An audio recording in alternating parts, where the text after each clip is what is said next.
Parliamo adesso di salute e dei rischi provenienti dall'esposizione al sole, quali precauzioni adottare. Allora vediamo l'intervista all'esperto di Matteo Mokorovic.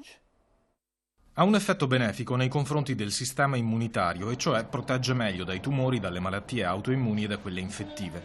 È importante per il metabolismo delle ossa e, cosa da non sottovalutare, ha una funzione antidepressiva.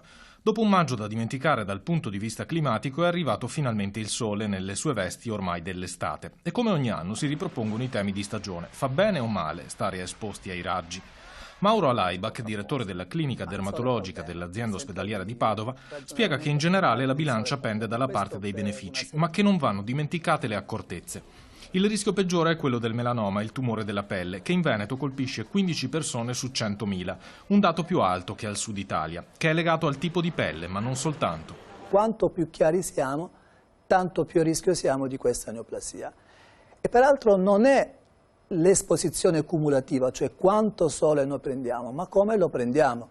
E quindi è importante soprattutto non scottarsi. Sono le scottature che sono il principale fattore di rischio per il melanoma e non la quantità cumulativa di sole.